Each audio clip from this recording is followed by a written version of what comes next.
Bienvenue, suivez-moi, je vous montre les installations de Cultiver pour partager. Depuis peu de temps, les installations de Cultiver pour partager se retrouvent dans l'ancienne église à Saint-Alfred, un petit village en Beauce. Les installations qu'on retrouve sont 2 chambres froides afin de garder les légumes et les fruits au frais pour pouvoir les distribuer aux gens jusqu'à la prochaine récolte. Ici, nous retrouvons la première chambre froide. Présentement, nous avons des pommes afin de les distribuer aux gens dans le besoin dans le temps des fêtes. Cette chambre permet de les garder au frais. Suivez-moi, je vous montre. Elles sont très bonnes. Hey, pas de gaspille! Parce qu'ici, j'ai Cultivé pour partager. C'est des légumes cultivés ici pour et par les gens d'ici. Passons maintenant à la deuxième chambre froide. Voici la deuxième chambre froide de Cultiver pour partager. Ici, on a des carottes, des courges et des navets. L'objectif de cette chambre, c'est de garder les légumes bien au frais pour qu'ils puissent être distribués aux gens qui en ont besoin.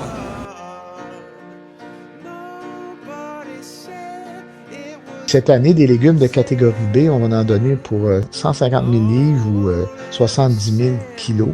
Fait que c'est énorme, puis c'est parce qu'on a des chambres froides dans l'église, puis qu'on a de l'équipement, qu'on peut garder ça à l'année. Le but de l'église de Saint-Alfred, c'est d'avoir des légumes à l'année pour nourrir les gens.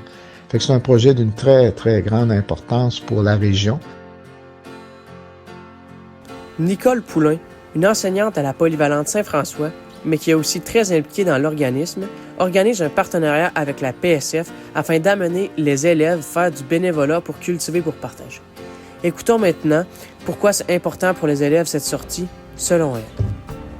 Donc, le but ultime d'amener les élèves dans les champs pour planter, semer, récolter, c'est peut-être de semer une graine dans le cœur de chacun pour qu'à un moment donné, ils vont vouloir eux autres aussi s'engager à aider leurs prochains, à aider des gens qui ont besoin.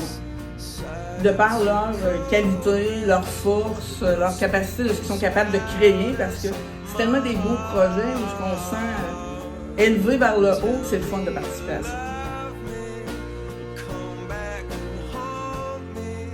Les 2 prochains projets, c'est une serre intérieure qu'on va construire dans l'église. Notre but, c'est de cultiver des salades à l'année, puis une serre extérieure pour des tomates et des cocons. La première façon d'aider Cultiver partager, c'est de venir donner un petit coup de main.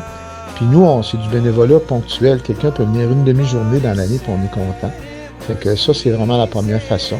C'est sûr qu'il y a des gens qui nous aident financièrement. Je parlais des donateurs. Fait que la façon de nous aider, c'est venir faire du bénévolat, faire un don, mais d'en parler aussi parce que c'est quand même une cause qui mérite qu'on la mette de l'avant.